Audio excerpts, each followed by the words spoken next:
آیا ہے کہ ان الذین آمنوا وعملوا الصالحات لہم اجر غیر ممنون۔ فرمایا بے شک وہ لوگ جو ایمان لائے اور جنہوں نے نیک اعمال کیے، ان کے لیے اللہ کی بارگاہ میں ایسا اجر ہے جو کبھی ختم نہیں ہوگا۔ ان کے لیے نہ ختم ہونے والا نہ منقطع ہونے والا اجر ہے رب کریم کی بارگاہ میں۔ نبی کریم صلی اللہ تعالی علیہ وسلم نے فرمایا ہے کہ اگر کوئی شخص کوئی نیکی کا کام کرتا تھا اور پھر اگر وہ بیمار ہو جائے یا کسی سفر میں چلا جائے تو فرشتوں کو حکم دیا جاتا ہے کہ اس کی نیکی لکھتے رہنا، اس کا اجر لکھتے رہنا، اس لیے کہ مومنین کا اجر کبھی ختم نہیں ہوتا۔ آپ کبھی غور فرمائیں کہ جب اتنا کسی کو اجر ملتا ہے، اتنا اجر ملتا ہے کہ وہ کبھی ختم نہیں ہوگا، تو پھر کرنے کا کام یہ ہے کہ ہم خیر کے کاموں کی منصوبہ بندی کریں، ہر وقت کوئی نہ کوئی عمل صالح کریں۔ کسی شخص کو اگر پتہ چل جائے نا کہ اس بزنس میں پرافٹ ہی پرافٹ ہے، اس کے اندر نفع ہی نفع ہے، تو وہ تو اس کی کئی برانچیں بنانی شروع کر دیتا ہے۔ وہ کہتا ہے یہاں بھی کھول لوں، یہاں بھی کھول لوں، یہاں بھی کھول لوں۔ تو بھئی نیک اعمال ایسا اجر والا عمل ہے کہ جس کا اجر کبھی ختم ہی نہیں ہوگا۔ اب کیا کرنا چاہیے؟ اب بہت سارے نیک اعمال کی منصوبہ بندی کرنی چاہیے۔ اور وہ عمل کیسے کرنے ہیں؟ دو تین چیزیں ہیں۔ سب سے پہلی، کوئی بھی نیک عمل کریں تو اپنی نیت کو درست کریں، حسن نیت کو اپنائیں۔ نیتوں کا بگاڑ، ارادوں کی خرابی، یہ اچھے بھلے اعمال کو ضائع کر دیتی ہے۔ جب ہماری طبیعت اس طرح کی ہو کہ ہم اچھی نیتوں کے ساتھ آگے بڑھیں، خیر کے ارادوں کے ساتھ آگے بڑھیں، ہم اس دین کے ماننے والے ہیں جس پر قیامت والے دن ان اعمال کا بھی اجر ملے گا جو کیے ہی نہیں ہوں گے۔ تو پوچھا جائے گا مالک یہ تو عمل کیا ہی نہیں، تو فرمائے اس کا ارادہ تو کیا تھا نا، نیت تو تھی نا، تم خالص تو تھے نا، موقع نہ بن سکا، تمہارے لیے اسباب نہ ہو سکے، لیکن اجر تو ملا۔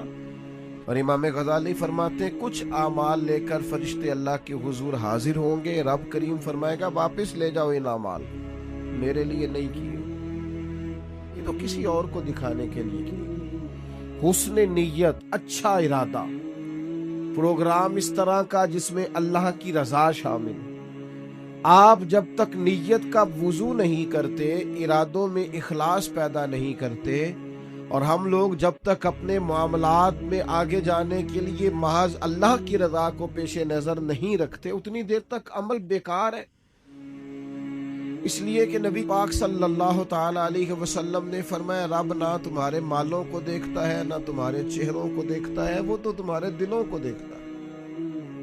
تو سب سے پہلے تو باطنی طور پر یہ بہت سارے لوگ ایسے ہیں زندگی میں آگے جانا چاہتے ہیں، بڑھنا چاہتے ہیں، لیکن ان کے ساتھ حسن نیت کا ساتھ نہیں، ارادوں میں خلوص نہیں، وہ جو منصوبہ بندی بنا رہے ہیں اس کے اندر اللہ کی رضا شامل نہیں۔ تو مجھے بتائیے جب اللہ کی رضا ہی شامل نہیں ہوگی تو اللہ کی مدد کیسے شامل ہوگی؟ اللہ کی مدد اس کام میں شامل ہوتی ہے جس میں اللہ کی رضا مطلوب ہو، اور جب مطلوب ہی اللہ کی رضا نہ ہو، دنیا داری، شہرت، پیسہ، مال، دولت، کچھ مل جائے، کچھ اصول ہو جائے، مجھے بھی کچھ جاننے لگ جائے، تو پھر جس طرح کی نیتیں ہوتی ہیں اسی طرح کا اس شخص کو اس کا پھل بھی دیکھنے کو ملتا ہے۔ سب سے پہلے تو اچھی نیت کسی بھی عمل کے، اور اس کے فوراً بعد مناسب منصوبہ بندی۔ مسلمانوں کا آج سب سے بڑا مسئلہ یہ ہے کہ یہ کام کرتے ہیں لیکن کسی منصوبہ بندی کے تحت نہیں کرتے۔ ہم اپنے کاموں کو مرتب نہیں کرتے، نظم و نسق کا حصہ نہیں بناتے، ہمارے کام بے ترتیب ہوتے ہیں، الجھے ہوئے ہوتے ہیں۔ ہم جن پیارے نبی کریم صلی اللہ تعالی علیہ وسلم کے غلام ہیں، حضور ہر کام کرتے تھے تو مناسب منصوبہ بندی کے ساتھ فرمایا کرتے۔ جنگ بدر کا موقع ہے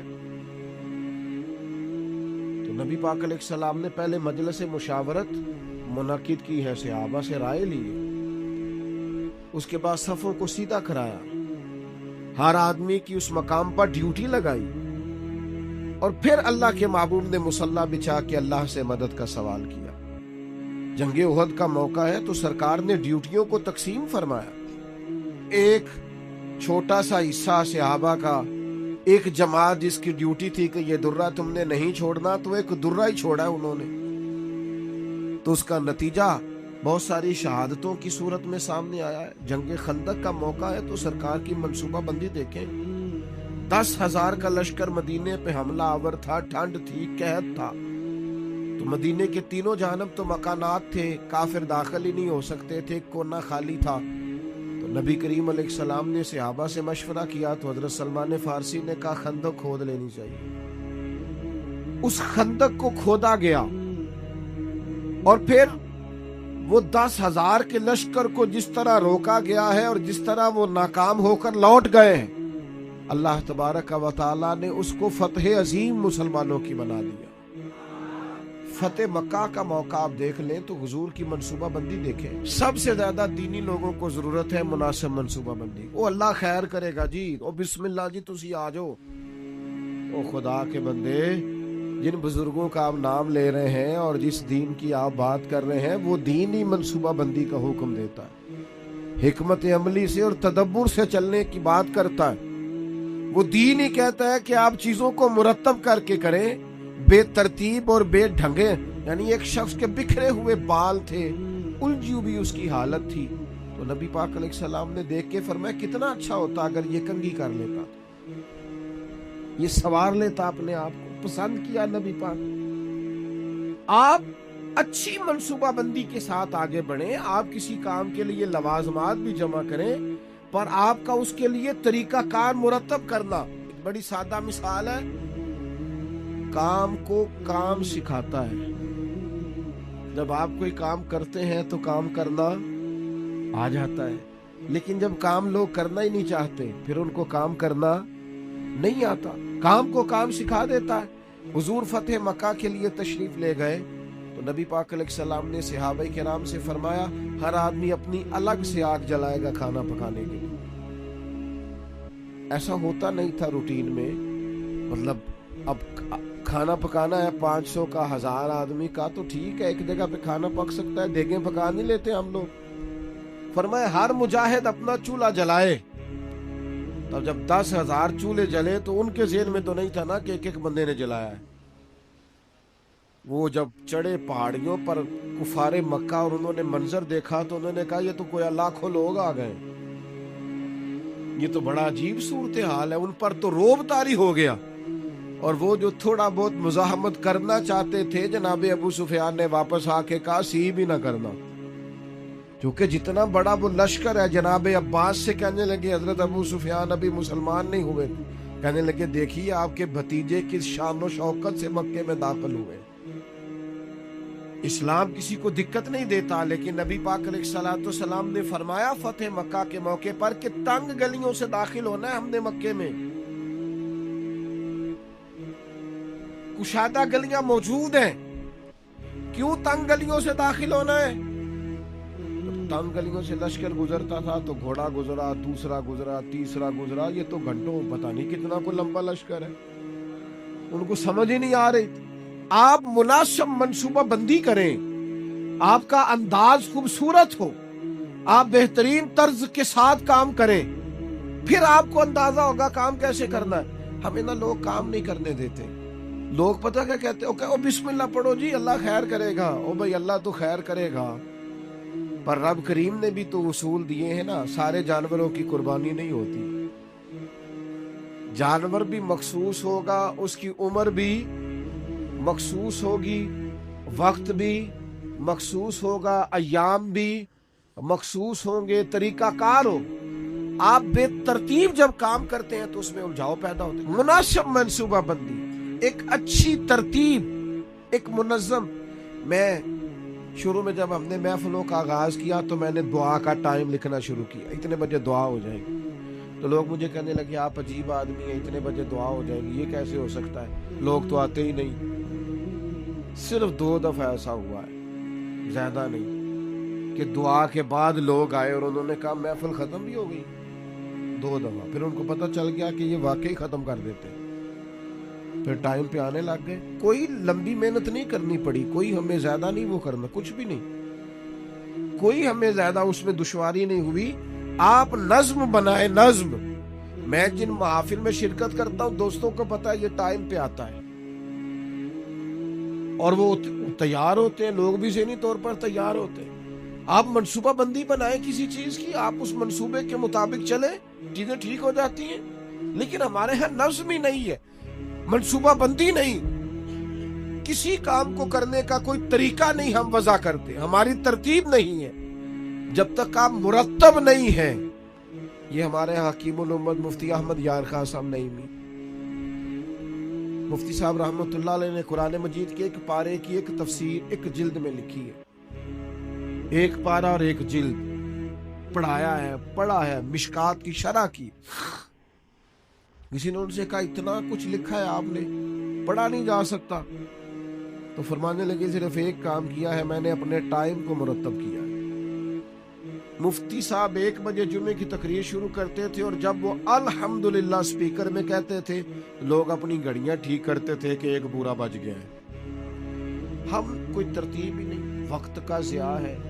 2-4 چیزیں ایسی ہیں جن پر بالکل فوکس ہے لوگوں کا, وقت کو ضائع کریں, کوئی ترتیب نہیں. تو مناسب منصوبہ بندی. تیسری بات اچھی نیت, مناسب منصوبہ بندی, اور تیسری بات سچی لگن. جب تک آپ میں لگن نہیں ہوتی, آپ تھوڑی دیر کام کر کے اکتا جاتے ہیں, مسلسل نہیں کر پاتے. یہ طلب جب پیدا ہوتی ہے, یہ لگن جب پیدا ہوتی ہے, پھر کام ہوتا ہے. آپ کے اندر لگن ہی نہیں ہے تو کام کیسے ہوگا؟ وہ تڑپ ہی نہیں ہے, کچھ کرنا ہی نہیں چاہتے, مزاج ہی نہیں ہے, کیسے کام ہوگا؟ کام ہو جاتا ہے. صرف اس کے لیے آپ مسلسل محنت کریں, مسلسل. پتھر پہ پانی پڑے متصل تو بے شبہ گھس جائے پتھر کی سیل. پانی کا ایک قطرہ کبھی بھی سیمنٹ میں سوراخ نہیں کر سکتا, لیکن اگر مسلسل گرتا رہے نا تو وہ سیمنٹ میں بھی سوراخ کر دیتا ہے. پلستر والی پکی جگہ, ٹائلوں والی میں بھی وہ گھس جاتا ہے. کیوں؟ کہ مسلسل ہے نا, استقامت ہے نا, لگن ہے نا, لگن سے کام کریں. وہ بہت سارے دوست آ کے مجھ سے کہتے ہیں میں بڑے ہی کام کیتے نے کوئی کامیاب نہیں ہویا. میں کہا بڑے چھڑ دے تو ایک ہی کار, انہوں 4 دن چاج نال کار ٹھیک ہو جائیں. بڑے کرنے کے چکر میں کوئی بھی نہیں ہوتا. ایک کریں, لگن سے کریں, محنت سے کریں, جد و جہد سے کریں, اپنی ساری صلاحیتیں لگا دیں. آپ اس کے اندر پورے طور پر لگ جائیں, آپ مضبوط ہو جائیں گے, آپ کے اندر توانائی آ جائے گی. تو ایک تو اچھی نیت, مناسب منصوبہ بندی, اور پھر اس کے بعد لگن, اور پھر چوتھی بات کہ آپ اس کام کو جب آپ نے کر لیا, وہ پایا تکمیل تک پہنچ گیا, اب آپ نے کہنا ہے میں نے نہیں کیا, یہ میرے رب کریم نے کیا. اب آپ کی طبیعت کا شکر, آپ کے مزاج کا ٹھہراؤ, اب آپ کے اندر کی عاجزی. یعنی نبی پاک علیہ السلام 10,000 کا لشکر لے کر مدینہ طیبہ میں داخل تو ہو گئے, لیکن حال یہ ہے کہ سرکار نے کالا امامہ باندھا ہوا ہے, اونٹنی پر سوار ہے, اور حضور نے یوں گردن جھکائی ہوئی ہے کہ کئی دفعہ اونٹنی کی گردن سے بھی سرکار کی گردن نیچے دکھائی دیتی یا بظاہر. کیوں؟ کہ سرکار نے اپنا سارا اپنے رب کی بارگاہ میں جھکا دیا کہ جو کچھ ہے مالک کا ہے. نیت بھی آپ کی ٹھیک تھی, منصوبہ بندی بھی آپ نے کی, اور پھر اس پر لگن بھی آپ کی تھی, پر جو نتیجہ نکلے گا اس میں آپ شکر اللہ کا ادا کریں گے. اور جب تک آپ اللہ کا شکر ادا نہیں کریں گے اتنی دیر تک محسوس نہیں ہوگا کہ آپ کی توجہ اللہ کی جانب ہے. قرآن مجید نے کہا لَإِن شَكَرْتُمْ لَأَزِيدَنَّكُمْ, اگر کرو گے نہ شکر تو میں نعمتوں میں اضافہ کر دوں گا. وَلَئِن كَفَرْتُمْ إِنَّ عَذَابِي لَشَدِيدٌ, اور اگر کفران نعمت کرو گے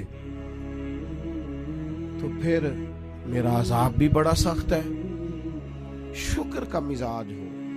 حضور علیہ السلام نے فرمایا قیامت والے دن کہا جائے گا وہ حمد کرنے والے کہاں ہیں؟ تو کہا 70,000 بندہ کھڑا ہوگا تو رب فرمائے گا ان سے حساب نہیں لینا، انہیں بغیر حساب کتاب جنت میں بھیجنا ہے۔ مالک یہ حمد کرنے والے کون ہیں؟ فرمایا یہ وہ ہیں جو ہر حال میں اپنے رب کا شکر ہی ادا کرتے۔ طبیعت پھر شکر والی ہو، مزاج اپنے رب کے حضور جھکنے والا ہو، یعنی نعمت ملنے پر یہ خیال نہ ہو کہ جناب یہ میری محنت کا نتیجہ ہے، آخر میں انسان کہے یہ میرے رب نے فضل کیا ہے اور مجھے عطا فرمایا ہے۔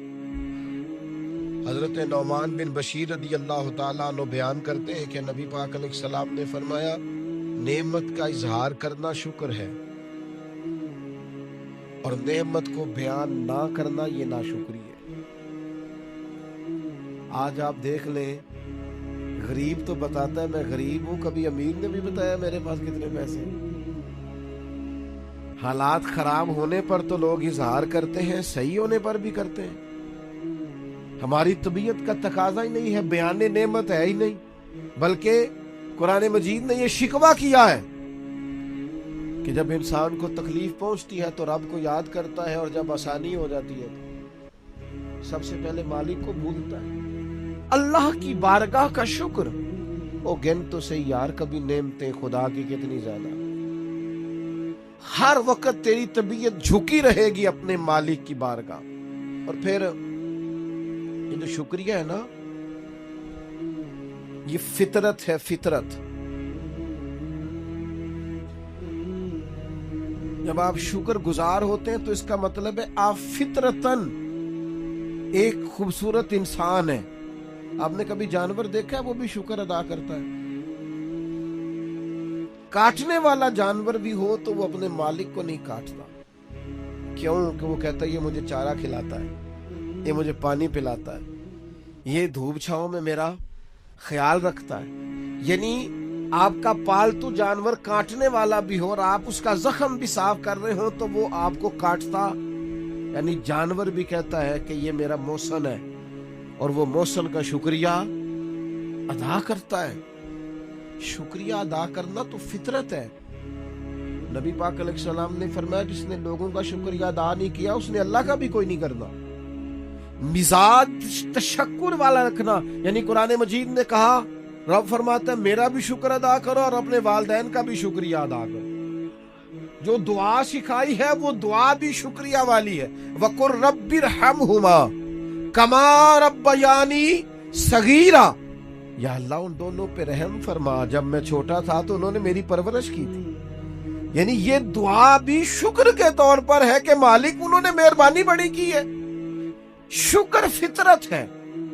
اگر آپ شکر گزار نہیں ہیں، مزاج آپ کا شکریہ والا نہیں ہے، یہاں نا بڑا مشکل آگے ہو گیا ہے لوگوں کا۔ تشکر نہیں، طبیعت وفاداری نہیں، مزاج نہیں۔ میرے بھائی شکر کی طبیعت، شکر کا مزاج۔ حضرت موسیٰ علیہ السلام نے اللہ کی بارگاہ میں ایک دفعہ عرض کی، مالک میں تیرا شکریہ کیسے ادا کروں؟ میں تیری کوئی چھوٹی سی چھوٹی بظاہر نعمت بھی دیکھتا ہوں تو سوچتا ہوں ساری عمر بھی عبادت کروں تو اس نعمت کا بھی شکر ادا نہیں ہوتا۔ وہ جو ان کے دل کی گہرائیوں میں بات ہے وہ اپنے جذبات کا اظہار کر رہے ہیں۔ حضرت موسیٰ کلیم عرض کرتے مالک میں تیری چھوٹی سی چھوٹی نعمت بھی کبھی دیکھتا ہوں نا تو سوچتا ہوں ساری عمر بھی اس کے لیے عبادت کروں، جھکا رہوں سجدے میں، تو اس نعمت کا شکر ادا نہیں ہو سکتا تو ساری نعمتوں کا کیسے کروں؟ تو جب یہ جملہ کہا نا حضرت موسیٰ نے تو رب کریم نے فرمایا اے کلیم اب آپ نے میرا شکر ادا کیا ہے۔ یہ سمجھیں آپ اس پہلو کو، یعنی جب یہ احساس پیدا ہو گیا نا کہ چھوٹی سی چھوٹی نعمت کا بھی شکریہ ادا کرنے کی طاقت ہم میں، فرمایا اب تو نے شکر ادا کیا ہے، اب سمجھ آئی ہے شکر کی۔ او میرے عزیز، جب مزاج شکر والا ہو، طبیعت شکر والی، ہر وقت مالک کا شکر، ہر وقت مالک کا شکر، ہر وقت مالک کا۔ یہ مزاج کبھی پیدا. حضرت داؤد علیہ السلام نے اللہ کی بارگاہ میں عرض کی مالک مجھے بتا تو صحیح, ایک نعمت کا شکر ادا کر کے میں اسے دیکھتا ہوں تو ساتھ ہی مجھے دوسری نظر آ جاتی ہے, اس کا شکر ادا کرتا ہوں تو تیسری نظر آ جاتی ہے, تیسری کا شکر ادا کرتا ہوں تو چوتھی. تو مالک نعمتیں اتنی زیادہ ہیں, آخر میں شکر کیسے ادا کروں؟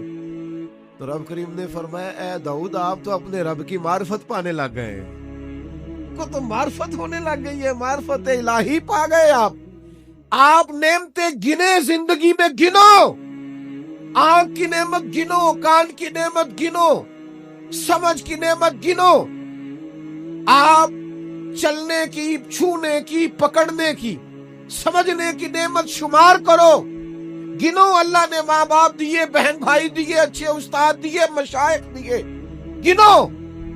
اس کریم رب نے کرم کیا اور اپنے لاڈلے نبی کی امت بنایا.